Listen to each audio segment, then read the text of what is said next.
Everything is about mindset. Every single thing that we do, every new challenge that you choose to accept in your life is all about mindset. If you are a basketball player and you walk in, man, I'm not that good, we're probably going to lose.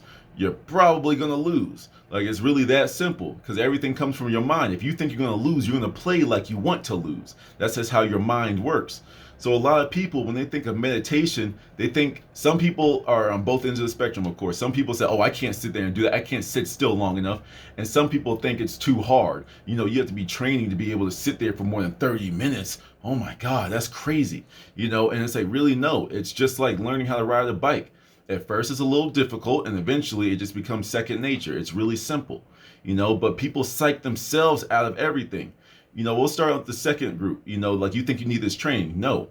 Meditation, just like the stuff I talk about with manifestation, the law of attraction, meditation is so easy, it's hard. Step one, sit down. Step two, close your eyes. That's it. That's really it. And then just sit there. You see what happens? Because that's how simple it is. But it's like, oh, it can't be that. Like, going to the other end of the spectrum. Oh, it can't be that easy, blah, blah, blah. Because when I sit down, oh, my mind is always racing. And it's blah, blah, blah, blah, blah. Yes, it is. You know, because what you need to understand is meditation is a skill that grows with you. It adapts with you and to you, right? So when you first start to meditate, once again, you're the kid riding the bike. You know, you're going to fall a couple times. You might need some training wheels, but let's just say you try to jump onto it with the two wheels. La la la la, fall. La la la la, fall. Then you start to stay up a few seconds longer before you trip. Then you know you're about to trip, so then you hold your foot down to stop yourself from falling. Then you ride. Wow, I could ride. And then when you start to turn, okay, and then you build and build and build.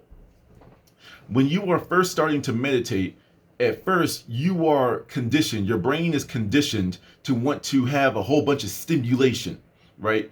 In our daily lives, we have a phone in our hands 24/7. We have a computer screen in our face 24/7. We got music playing. We got the radio, even driving stuff, you know, watching movies, you know, all this type of stuff is your brain processing information. It's used to this. Okay, I'm in the flow. Boom, boom, boom. Give me the next one. Give me the next one. Give me the next one. Let me show this. Boom, boom. Process. So when you first try to meditate, you're going to be like, and all you're going to be doing is thinking about your day. You're going to be thinking about your day. Okay, then I got to do this, and then I got to do this, and then that. See, a lot of people think that's wrong. You know, I thought meditation was to clear your thoughts. It is. Don't get me wrong. It is. But to clear your thoughts, you actually you have to sweep a floor. You can't sweep your floor without hitting all the dirt. You know what I'm saying? You have to hit all that stuff. So your brain is starting to process the last few things that are flowing through it. It almost has like a reserve thing. That's how conditioned it is to keep working. If it runs out of stimulation, that's the word, stimulation, then it's going to go into its reserve box and start working out of that box. So eventually you have to clear it out. So how do you clear it out? You go through each thought over and over. Boom, boom, boom, boom, boom.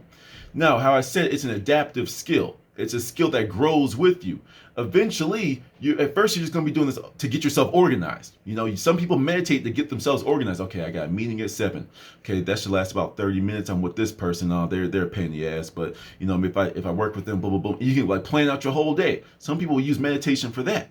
But then there's a certain part when you start to go through like a personal self-discovery type of mode where you start to actually sit down. Okay, what type of thoughts am I having? I see myself complaining about him. I always expect more of her, but she's not at that point. My parents are getting on my nerves. Blah, blah, blah. Wow, I'm having a bunch of negative thoughts. How can I change that? Okay, while I'm in this space, let me start to make more positive thoughts. Okay, boom, boom, boom. Because that's the point where I want you to start to understand. Meditation is a creative space. I was about to say spot, but it's a creative space, right? Put it to you like this. It's a space and it's a tool. Okay, a lot of times when people get a new tool, like even me, I live in an apartment. I'm a young person, and I'm not the most like hands-on type of person when it comes to like power tools and stuff. So when it comes to power tools, I'm very ignorant. I know like screwdrivers, hammers. You know, when it comes to power tools, I'm like, I'll figure it out. But how's this? Oh, okay. But it's like, let's just say if I had no prior knowledge of any power tool whatsoever, right? And let's just say this is a power tool. This pencil is a power tool. He said, hey, do something with this. I'm gonna be like, okay, pencil, mechanical pencil. But this is my power drill now. I'm gonna be like, I don't get how this works. And a lot of people get flustered because they don't know how this works. And in your overstimulated world, you don't have time to sit still with something that you don't know. If you don't know it, you can just drop it because there's 8 billion other things you can put your mind to. But it's a tool that once you learn how to use it, like everything else, like riding the bike, it's really easy. But then when you enter your mind, you are now entering a creative space as if you were walking to like a dance studio, right? You can walk into the dance studio in real life, walk into a dance studio and just stand there. And you'd be like, what am I supposed to do here? It's a dance studio. Dance. You know what I'm saying? Do dance things. You see what I'm saying? That's pretty much what you're doing with your mind. You walk into this infinite creative space and you just stand there and you're just like, nothing's happening. Because it's a creative space. What do you do in a creative space? Create. That's what you're supposed to do.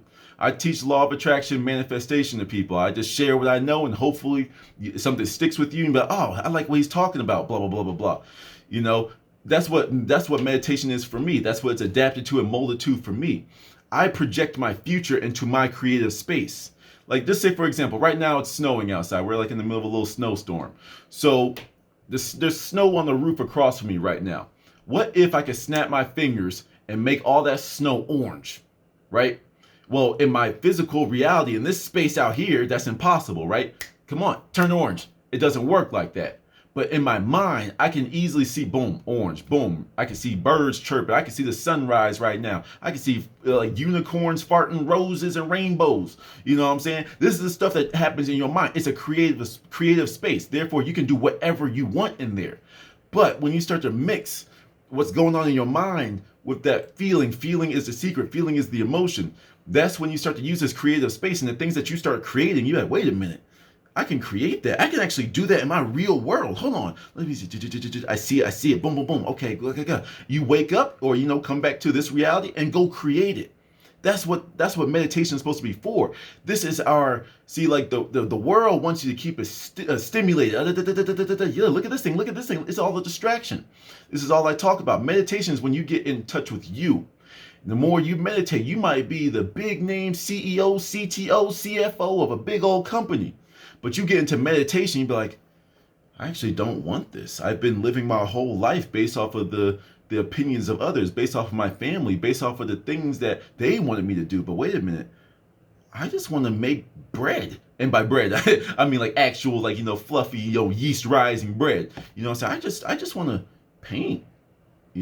That's just what I want to do with my life.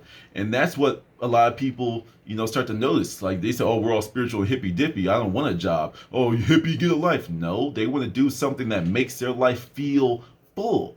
And these are the answers. These are just a tip of the iceberg of the stuff that you can do in your mind. So to summarize everything, meditation is a simple tool. It's so simple, it's complicated for some people in this overstimulated world, right? When you start to sit down with yourself and like go through your thoughts, take your time with it. People always want to go from beginner to Buddhist monk in like one sit down. It's going to take time. Some people faster than others. It is what it is. But when you start to sit with yourself and just start to ask yourself questions, the answer is going to come from within you every time. It sounds all hippy dippy until it starts to happen to you. For me personally, I started off, I could not sit still. I could only meditate for like 2 minutes at a time. I'm like, oh, okay, this is dumb, whatever. But something said stick to it, get better at it. And eventually I'm at the point now where I ask a question, I get the answer. Or it's like I ask a question and it just sets things in motion in my life.